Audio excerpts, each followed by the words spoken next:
Dan Kurian നമുക്കൊപ്പം തുടരുന്നുണ്ട്. Dan, ഈ ലഹരിയിലേക്കും അത് വാങ്ങാനുള്ള സാമ്പത്തികം കണ്ടെത്തുന്നതിലേക്കും ഒക്കെ ആകാം, അതിനൊക്കെ വേണ്ടിയാകാം ഈ കൊലപാതകങ്ങൾ നടത്തിയത്, അല്ലെങ്കിൽ അതിനുവേണ്ടി പണം നൽകാതിരുന്നപ്പോൾ ആ വൈരാഗ്യത്തിലാകാം ഈ കുടുംബത്തെ മുഴുവൻ ഇല്ലാതാക്കാൻ അഫാൻ ശ്രമിച്ചത് എന്ന് പറയുമ്പോഴും എന്തിനാകാം താൻ പ്രണയിച്ചിരുന്ന പെൺകുട്ടിയെ ആ അവസാന നിമിഷം വീട്ടിലേക്ക് വിളിച്ചുകൊണ്ടുവന്ന് കൊലപ്പെടുത്തിയത് എന്നുള്ളത് ഒരു വലിയ സംശയമായി നിലനിൽക്കുകയല്ലേ? സാധാരണക്കാരനായ ഏതൊരു മലയാളിയും ചോദിക്കുന്നതാണ്. ആ ഒരു പെൺകുട്ടിയെ വീട്ടിലേക്ക് വിളിച്ചു വരുത്തി കൊണ്ടുവന്ന് ഇത്തരത്തിൽ നിഷ്ഠൂരമായ രീതിയിൽ കൊലപ്പെടുത്തിയത് എന്തിനാകാം? ആ പെൺകുട്ടിയോട് ഇത്തരത്തിലൊരു പകയും വൈരാഗ്യവും അഫാന് തോന്നിയത് എന്തുകൊണ്ടാകാം എന്നുള്ളതാണ്.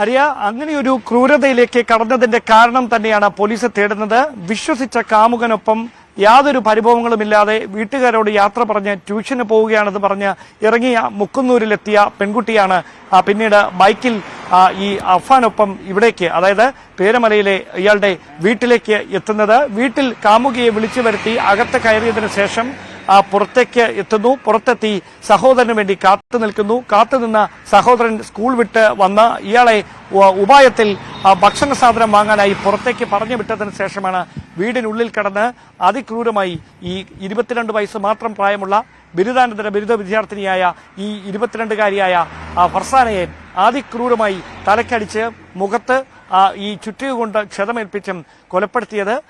പ്രതി ആദ്യഘട്ടത്തിൽ ചോദ്യം ചെയ്യലിന് നേതൃത്വം നൽകിയ ഉദ്യോഗസ്ഥരോട് വ്യക്തമാക്കിയത് താൻ ഇത്രയും കൊലപാതകങ്ങൾ ചെയ്തതിന് ശേഷം തനിക്കൊരിക്കലും പിന്നീട് ഒരു സാധാരണ ജീവിതത്തിലേക്ക് മടങ്ങി വരാൻ കഴിയുകയില്ല, താനും ജീവൻ അവസാനിപ്പിക്കാൻ തന്നെയാണ് തീരുമാനിച്ചത്.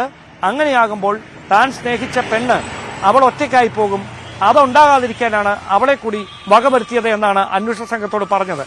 ഇതിനപ്പുറത്തേക്ക് ഈ പ്രണയബന്ധത്തെ ഈ അഫ്സാന്റെ കുടുംബാംഗങ്ങളിൽ ചിലർ എതിർത്തിരുന്നതായും ഇതിലുള്ള മുൻവൈരാഗ്യവും ഈ കൊലപാതകത്തിൽ പ്രതിഫലിച്ചിട്ടുണ്ട് എന്ന തരത്തിലുള്ള സൂചനകളും പുറത്തു വരുന്നുണ്ട്. പക്ഷെ അത് കൃത്യമായി സ്ഥിരീകരിക്കാനായിട്ടില്ല. അതായത് സാമ്പത്തിക കാരണങ്ങൾ തന്നെയാണ് കൊലപാതകത്തിലേക്ക് നയിച്ചത് എന്ന പ്രതി തന്നെ പോലീസിനോട് പറയുമ്പോൾ പിന്നെ എന്തിനാണ് താൻ ജീവന തുല്യം പ്രണയിച്ചിരുന്ന ഈ 22-കാരിയായ ഫർസാനയെ കൊലപ്പെടുത്തിയതെന്ന ചോദ്യത്തിന് കൃത്യമായ ഒരു ഉത്തരം കണ്ടെത്താൻ പോലീസിനും ഇതുവരെ കഴിഞ്ഞിട്ടില്ല. അവിടെ വിശദമായ അന്വേഷണം നടന്നുകൊണ്ടേയിരിക്കുകയാണ്. ഈ നാട്ടുകാർക്ക് ഏറെ പ്രിയപ്പെട്ട ഒരു ബന്ധുക്കൾക്ക് ഏറെ പ്രിയപ്പെട്ട ഒരു കുട്ടിയായിരുന്നു ഫർസാന. അല്പസമയത്തിനകം ഇന്നലെ വൈകുന്നേരം ഇതേ സമയത്ത് ട്യൂഷന് പോവുകയാണ് എന്ന് പറഞ്ഞ് മുക്കുന്നൂരിന് അടുത്തുള്ള വീട്ടിൽ നിന്ന് പുറത്തേക്ക് പോയ ഫർസാനയുടെ ജീവനറ്റ ശരീരം ഏതാനും മിനിറ്റുകൾക്കകം അവരുടെ വീട്ടിലേക്ക് എത്തിക്കും.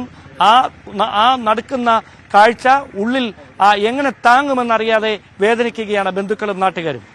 തീർച്ചയായും ഡാനിപ്പോൾ സൂചിപ്പിച്ചതുപോലെ തന്നെ കൃത്യമായ ഉത്തരം കിട്ടാനുള്ള നിരവധി ചോദ്യങ്ങളാണ് നമുക്ക് മുന്നിലുള്ളത്. ആ ചോദ്യങ്ങൾക്ക് പിന്നാലെയാണ് അന്വേഷണ സംഘം